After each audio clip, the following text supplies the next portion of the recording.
Hello everyone. I am going to share in this video further abuse by Mormon bishop and stake president of a woman who was being abused, and they would not help, and that woman is me. Okay, so hello, my name is Elena, and I am a I'm a spiritual first responder of sorts here doing spiritual triage. What does that mean? Hopefully a little later on when I explain more, that statement will resonate more with you, okay? And I'm going to ask if you could please trust me and subscribe to this channel and like this video now so that it will find those who truly need it, okay? Because there's a lot to unpack in this video, and I hope you'll stay with me to the end. I want to premise this video by saying that most people of the LDS Church do their best to be kind and loving.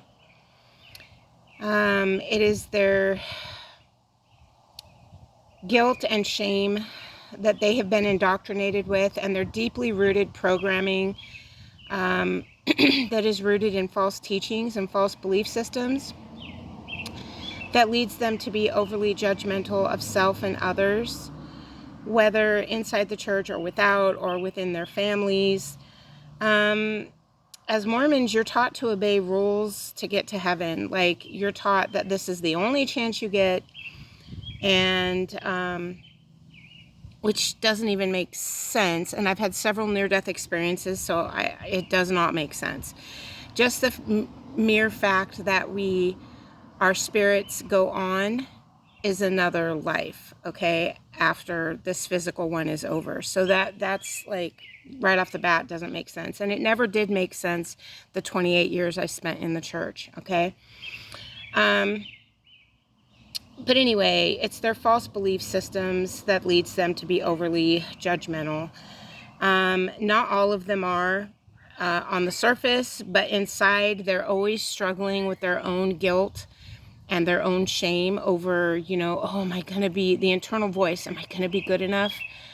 Oh, look at that person, they're not wearing their garments, or they're wearing too skimpy of an outfit or too short of a skirt. They're not going to go, to heaven. And it's just, this is all false belief programming meant to control our spirits, okay?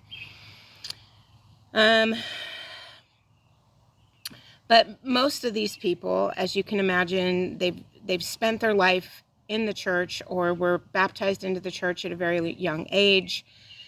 And they know nothing about this indoctrination. They don't realize that they are actually part of a very deep-rooted cult system. And this video is to help all those in the church and other strict religious cults or cultures who are struggling with belief systems that do not sit right with the very core of their being and their spirit. For those who are having a crisis of faith sparked by their religion that no longer fits their spirit, as their spirit struggles to grow, as it longs for more light, more knowledge, and more freedom, which is our innate divine birthright, essentially, okay? So this channel is for anyone to come forward and share their journey through or out of the LDS Church or any religion anonymously and safely. I am not trying to make this channel exactly like the Mormon Stories channel. No one on this channel will ever be on video. These are stories for anonymous sharing, and it can be a large story that goes back to your childhood and growing up in the church. It can be something that you've experienced. I've counseled many people who have gone through SEXUAL abuse, and I'm spelling that out for YouTube, within the church, have had their freedoms just really curtailed by the LDS Church, okay?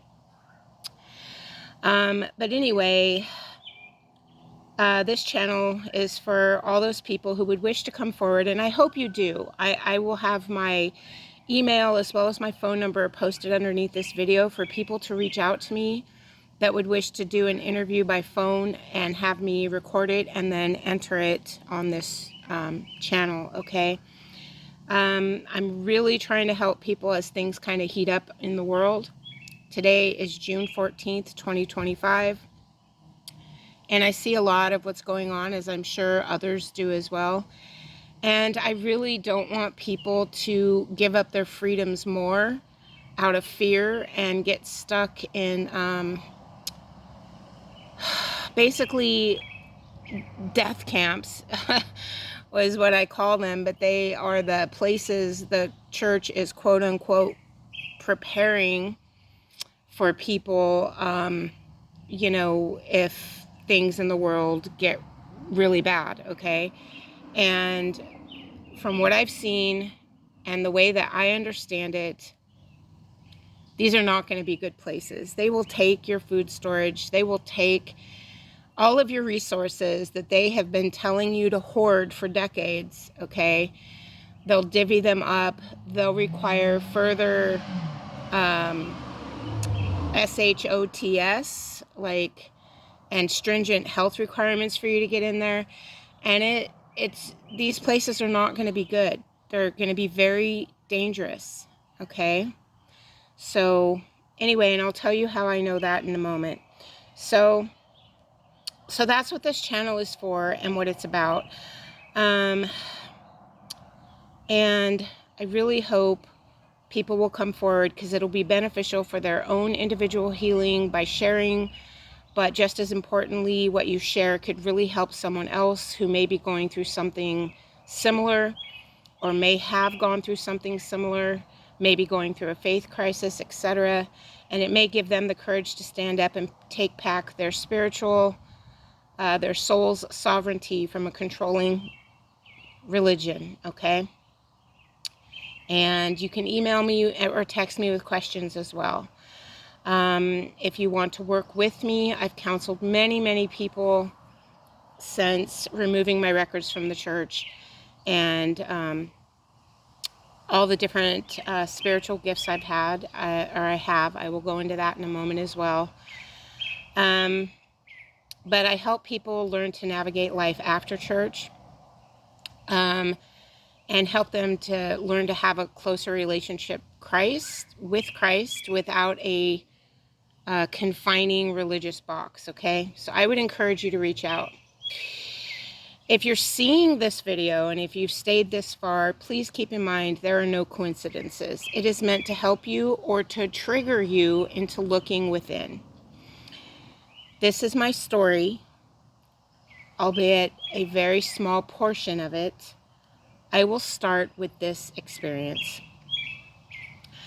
One particular time just prior to my second divorce, when I was in a vehicle with my very abusive now ex-husband who was driving, I saw like a flash, an angelic being in my mind's eye, and a barrier of white light shoot out between my husband and I, in between our seats. This shut his mouth. He could no longer scream at me. He could no longer speak. He was opening his mouth to speak, but nothing came out. And then his face turned from anger to fear. It shut the darkness within him up at that moment, completely. We were both in shock from the experience for different reasons, of course, as we both experienced it quite differently. I don't know if he saw the angel or the light, or just felt the energy and power of it that shut him up, as we never discussed it. We separated 1 week later, and I divorced him within 6 months. We never saw each other again, and to this day have not. That angel, and I've had many angelic experiences, okay? As I said, I have crossed through the veil, I have died, and I've come back a few times, okay? But that angel that day physically saved me from another violent physical attack. I knew in my gut that it was escalating and that I was going to be physically attacked. And I was super scared because he was driving And I knew it was like any second he was going to do something to me physically. I cried out for help in my spirit, and help arrived. When this happened, I was living in Post Falls, Idaho. My bishop at the time in Post Falls, 3rd Ward, he truly disliked me. And this was about 7 years ago, so I don't know if he's still bishop. He truly disliked me, as I was very honest and authentic with him about my gifts, as well as my life experiences. And I was also very forthcoming with him about the abuse going on in my marriage. Okay, guys, you have to understand that I had had my shoulder separated and ribs dislocated, and dislocated from my sternum. Okay, that's how bad it was. Okay, and I was very forthcoming with him about all of this.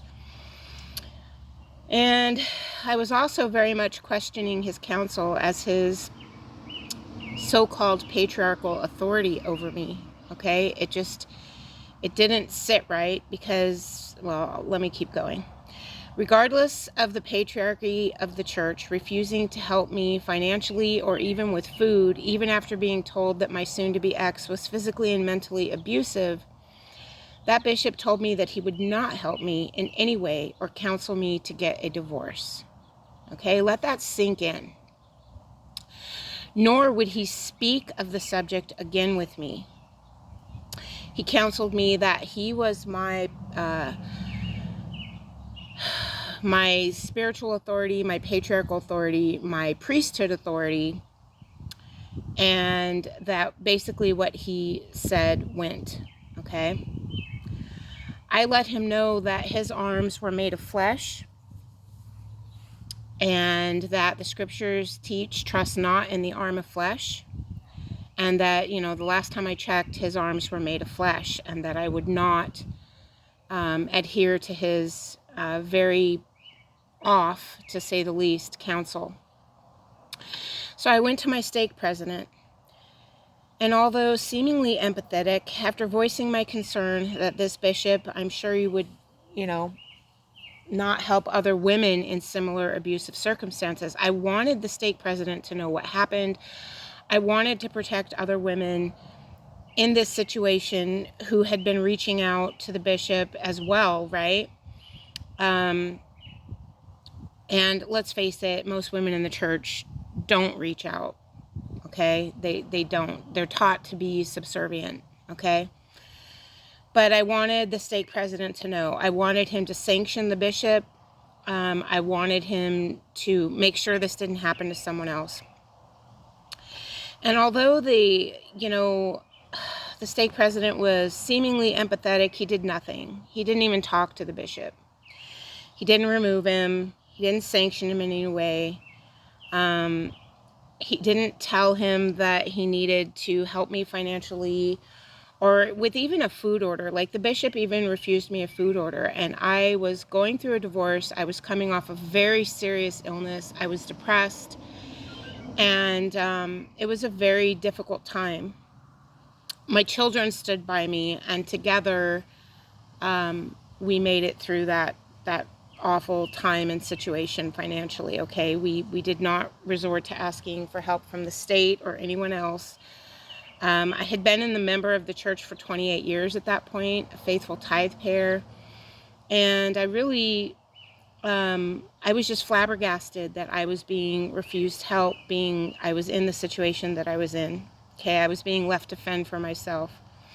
I still had my temple recommend, so I started going weekly or twice weekly to the temple.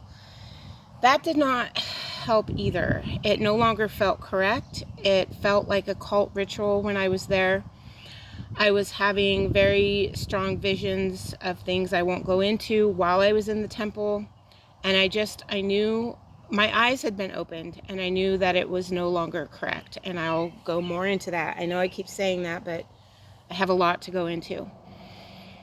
I tried going to other wards on my own to take sacrament, but I had gotten to the point that I could no longer enter a church building without feeling the immediate energy of guilt and shame from all the members there.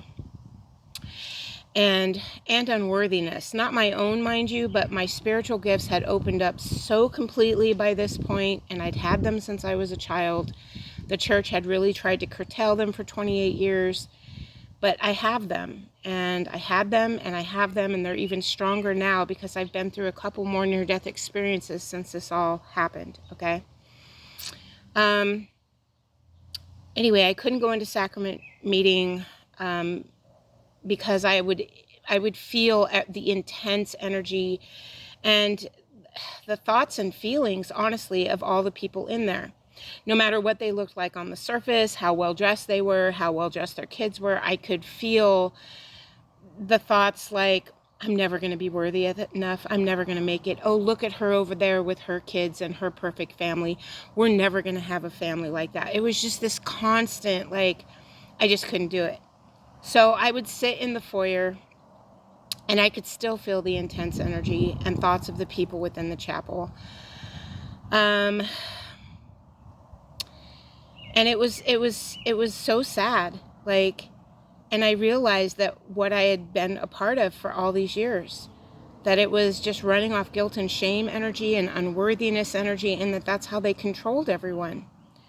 By, teaching that you're not going to get to heaven, this is your one shot, and you have to jump through this hoop and that hoop and this other hoop, or, you're done for, right? Anyway, I just couldn't take it anymore. And that's when I completely severed ties with the church. It wasn't until several months later that I stopped wearing my garments. And about a year after that, I petitioned to have my records removed, and I had that done. I divorced my abusive ex-husband within 6 months. I had to do it by myself. He wouldn't even participate in the divorce. He fled to another state. And I did it without any kind of help from the church, like I said, during a really difficult time.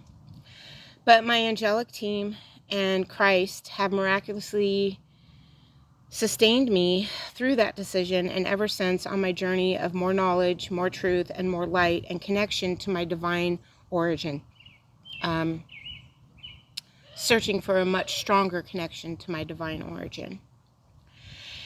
It is worth mentioning that prior to joining the Mormon Church, I was raised in many different religious boxes: Pentecostal, Baptist, Episcopal, as well as several different non-denominational churches of Christ. My best friend for many years was also a devout Catholic, and I went to Mass with her on many, many occasions and studied her religion as well. It is also worth mentioning that back to my earliest memories as a 2-year-old, I have always known that Christ was real. Let me say that again. Nobody taught me that. I have always known that. He is the one thing I did not forget upon incarnating to this earth, to this earthly plane, okay? This physical plane.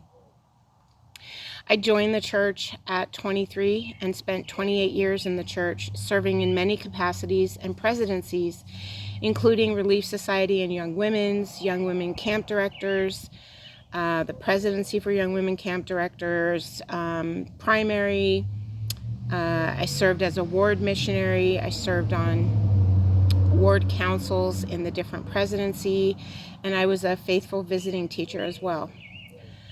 I had many spiritual gifts since birth, and over the years they were blossoming, and with each near-death experience they were growing stronger. But most discussions I had with most bishops and stake presidents ended in always the same old cautioning me that I was being deceived with my gifts by the adversary. I was very broken from much of my life experiences. I was in a very broken marriage. I was a faithful card-carrying temple attending Mormon, but I was running on my own pure faith in Christ at those last days, and guilt and shame energy from the church. My husband, although holding a temple recommend and being the ward mission leader, was cheating on me continuously, addicted to porn, and physically abusive. I continued to stay in the marriage and stand by him, as I was being taught that that this is what you did, that you acquiesced to the priesthood, not the man holding it, but to the priesthood, okay? And that you made sacrifices to keep your family intact, because without your family being intact, you didn't make it to heaven together, right? And it's baloney, but that's what I believed at the time.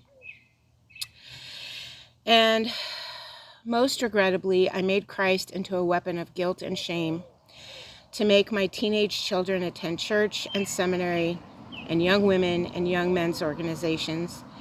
And I eventually made my oldest attend BYU, Idaho, where she was miserable and became clinically depressed. We moved prior to the end of my marriage to northern Idaho, where my gifts exploded. I went through a spiritual awakening and could no longer attend church because of them, as I previously explained. My bishop was horrid and my stake president was complicit. None of the patriarchy knew how to deal with what I was sharing with them about my spiritual experiences with Christ, with angelic beings, with quantum healing, or otherwise. Now, mind you, when I say that I had gone through a lot in my life, I've been through over 20 serious surgeries in my life, serious diseases, many car accidents. I could do a whole video series just on what I've been through in my life, okay? But it's old energy, and I try not to get into it, okay? Okay, so where was I? Oh yeah, so they didn't want to hear about it. They just kept giving me the same old, well, you're being deceived, right? So I got to that point that I explained previous, where I could no longer attend church because I could hear and feel everyone's sadness, guilt, shame, anger, etc. Prior to moving to Idaho, in a last-ditch effort to try to save my marriage and keep my husband from continuing to cheat on me, I had gone to Mexico for surgery to get a full body lift. I had gotten down to 136 pounds from over 200, and mind you, I was 5'8" at the time, so I was basically a rail. I still wasn't good enough for my husband to be faithful to me, right? That's how I perceived it in my mind. Still wasn't good enough. I still was wearing a mask at church, but I had two life-altering and pivotal experiences with Christ. One of them happened prior to going to Mexico. I was crying out to Christ. My husband had just harmed me physically. I found out about another person that he was having an extramarital affair with. And I was literally just laying on my bed having not a mini meltdown, having a meltdown. And I was crying out to the Lord. And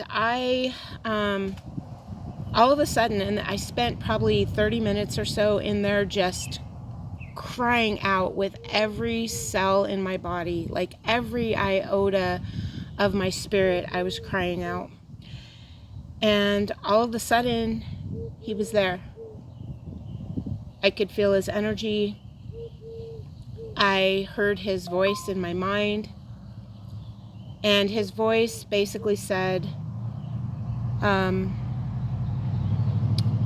it's okay, I'm here.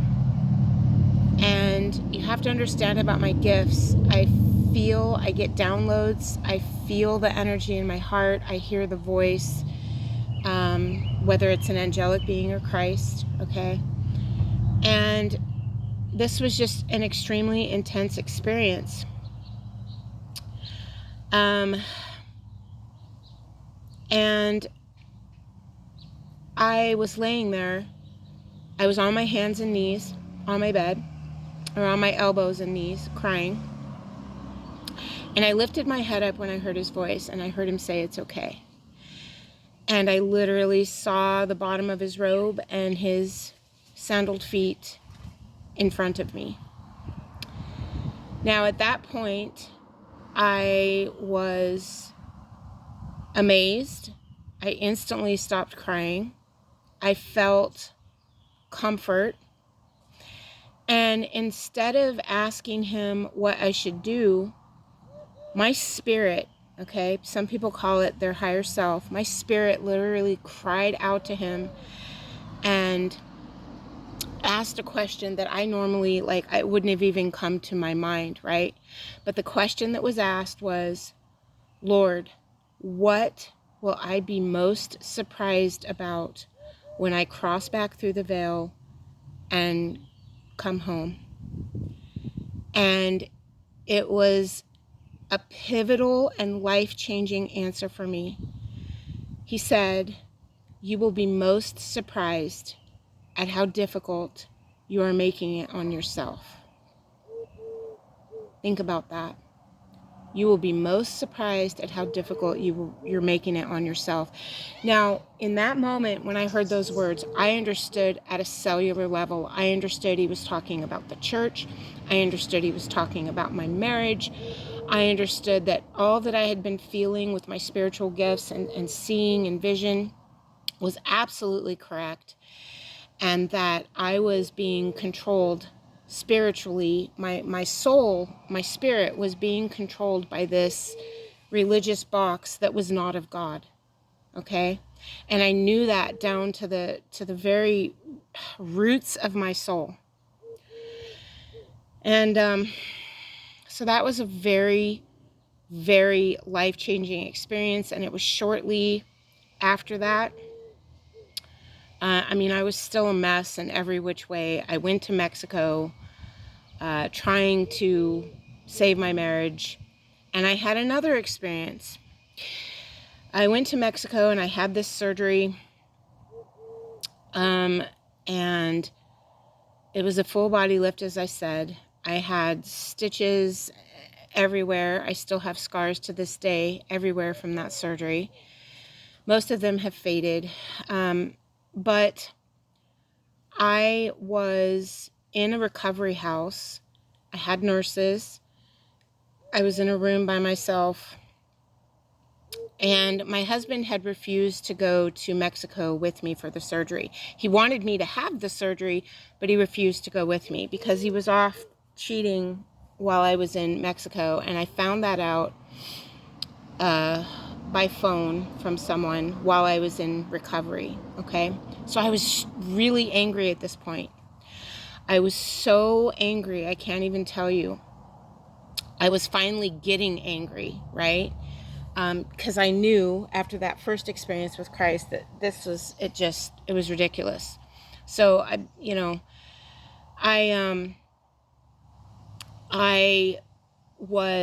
had received, my bishop at the time was a very good bishop. I was very good friends with his wife. And the bishop actually sent me last rites through text. For some reason, my phone was not getting service, even though I had set up the plan so I could talk to people. It was not working. I was in Mexico, that's all I can say. I was in Mexico. But my drains had stopped draining. I was swelling to the point that I was losing feeling in my hands and my feet. It was getting hard to breathe because the swelling was so intense in my entire body, okay? And I knew that there was a possibility that I might not ever make it home from Mexico, okay? And my bishop was so sure of it that he basically gave me a last rites blessing through text, as I said. So after I got off that phone, I was just laying there. I was trying not to cry because I didn't want my face to swell more. I didn't want my throat to close off more. Like, as I said, it was getting hard to breathe. My drains had stopped draining out of my body. And in that moment, I was just like, I'm going to die here in Mexico, right? So I cried out to the Lord again. And as I was crying out to him, all of a sudden, I saw his hand before me. and he was reaching out for me, and I thought, oh my gosh, this is it, I'm gonna die. But I was so angry about it. I was so mad. I was so angry. And I knew I was gonna leave my children with their father, who was horrid. I knew that my ex-husband, my soon-to-be ex-husband, was gonna be happy about everything. And it was just, I was angry. I was angry down to my very soul. And when I saw his hand, I actually hesitated. And in my mind, I thought, what are you doing? You're hesitating to take his hand? Seriously? Seriously? Sorry about that. I'm outside. But seriously, you're at death's door and you're going to refuse to take the Lord's hand? And and when I thought that in my mind, he heard my thoughts. He really can. Angels can hear us. They can hear our thoughts. And Christ can hear them for sure. And he chuckled. And this was another huge pivotal experience in my life, because he chuckled, this very soft chuckle, the kind of laugh that you have when you're looking at your 2-year-old child or your 1-year-old child that does something endearing and funny, and you're just like, oh, that's so cute, you know, like, oh, they don't know any better, that's so adorable. That was the energy with which I felt coming from him. There was no judgment at me for being angry. There was no judgment, period. It was just this soft chuckle, you know. And so I reached out to take his hand. And when I did, all of a sudden, he was gone. But all of a sudden, the profound pressure everywhere in my body released. I could feel all of the fluid, the infected fluid on my body, start to drain. I looked down and I could see that my drains were now draining fluid out of my body. My breathing eased, and I knew again that he had saved me again, and that I was going to be able to make it home. Okay? But those are two very pivotal experiences. So anyone who is leaving the church, and I'm not telling you you have to believe in Christ. I'm not telling you you have to believe everything I've just said. There's a lot more to this story. But I am just telling you my experiences, and that those two experiences with Christ changed my life. I've had another experience with him during a car accident. That's a different story. But those two experiences were pivotal. So, after these two experiences, we moved to Idaho, and my spiritual gifts and this deep spiritual awakening I went through was just, it was so intense. The spiritual awakening that I had once I moved to Idaho, okay? And it was after these two experiences. I started seeing the church leaders, meaning the prophet and the 12 mainly, and the majority of the 70, for who they truly are, for the dark contracts that they've made to curtail people's free will, and for the horrid things that they were doing in the temple. Now, this I know for a fact because, one, I could see it in my mind's eye. Two, there are other people that I know that have seen it, that have also had these near-death experiences. And three, I have counseled people who have been through the SRA, satanic ritual, abuse in the temples. Okay? So I know that this goes on, but at that time I wasn't counseling people like that yet, but I knew I could see them for who they were. I could see most world leaders for who they were. I could see the billionaires and everything that they were doing. Like, it was an intense spiritual awakening.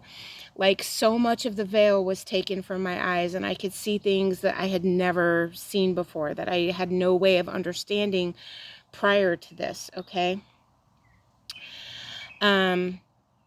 But anyway, I could see who the leaders of the church were. I could see who they truly served.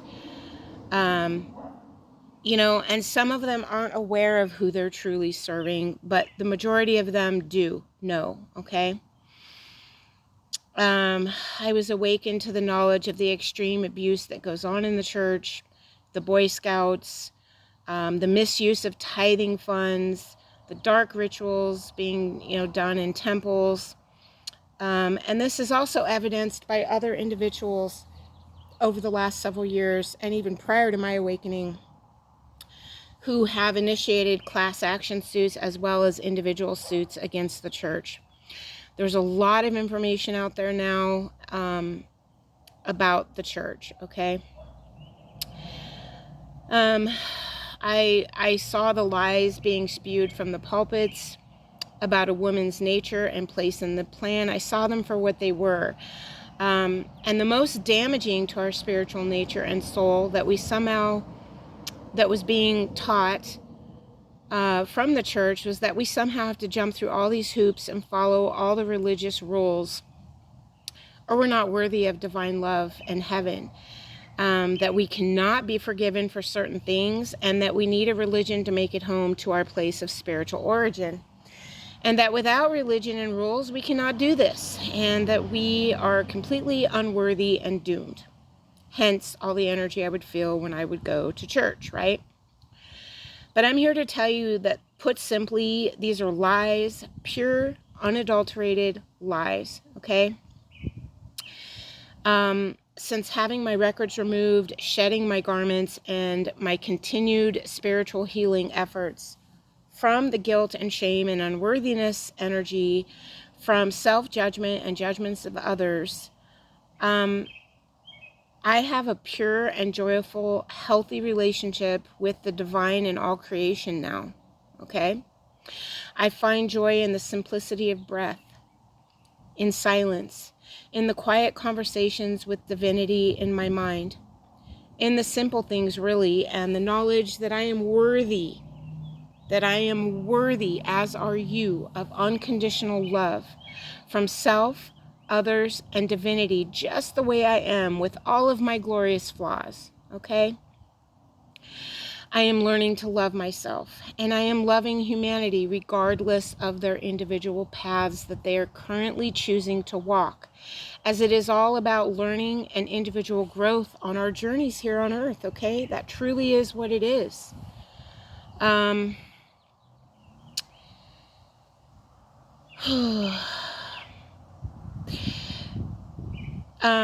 Now I help others to more fully awaken to their individual divine nature. I help others to heal and to shed confining false belief systems, to work through their anger, their deep grief, their guilt and shame around being deceived by a religion that was part of who they were, that in many cases was their whole life and is embedded so deeply in their family that it goes back generations. This is a hard journey for anyone who has left or is leaving the church, and I find great joy in helping them navigate their way out and to regain the knowledge that they are worthy of love in all its forms, just as they currently are. There are many details of my journey and awakening that I've left out. Many instances of things I disagreed with the church about, but was silenced. And since leaving the LDS church, I have counseled many using my spiritual gifts to work through and clear controlling energies as individuals are awakening to a broader spiritual energy, have a faith crisis, or have broken free or are in the process of breaking free from the church or any church, as well as clearing all the false beliefs that they're stuck in. I'm clairaudient, I'm clairsentient, I'm intuitive, I'm empathic, and I'm visual. And I am an energy practitioner. I'm not going to explain what all those things are, but you can look them up if you're interested. I fully embrace and own who I truly am now. I stand in the power of it without guilt or shame. And energy medicine by the way, is also something the LDS Church condemns in their handbook. But quantum healing is a real thing. That's what energy medicine is. It is a real thing, okay? We're all connected energetically on the planet. The whole planet is connected. Trees, grass, animals, people, we're all connected, okay? The oceans. And then, as only men are allowed the priesthood and authority to heal in Christ's name, I believe this is the why they so completely condemn quantum healing in any form, because women can participate in it as well, okay? To me, being an energy practitioner or healer is someone who has deep faith and belief that the healing or clearing or spiritual warfare tactics that they are employing on someone else's behalf at any given time are truly happening in real time in the quantum energy field. Which, as I said, connects us all to each other and to other dimensions and to divinity within and without us. This field transcends time and space as we know it. It is basically very detailed requests of clearing trapped emotions, illnesses, blockages, and distortions in our bodies, our spirit bodies, our ethereal bodies, our heart and mind, because we have many layers to what comprise this physical body, okay? These requests, in essence, are being carried out by angelic beings of light that we all have with us. We all have an angelic team. That's true. Very true, okay? But these requests are being filled out through the power and light energy of Christ Yeshua, through his light energy of the universe, but it's done through our angels, okay?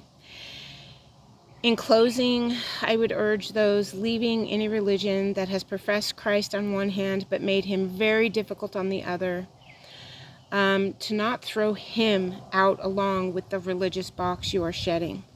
He is the center of the universe energy so many refer to now as source, okay? He is the center of that. Your angelic team is also very real and work in conjunction with this universal energy for your highest good. This channel is for anyone to come forward and share their journey through or out of the LDS Church or any religion anonymously and safely. You can contact me at email or phone to share your story publicly. Oh, great. I'm going to pause this and finish this off inside. Just 1 second.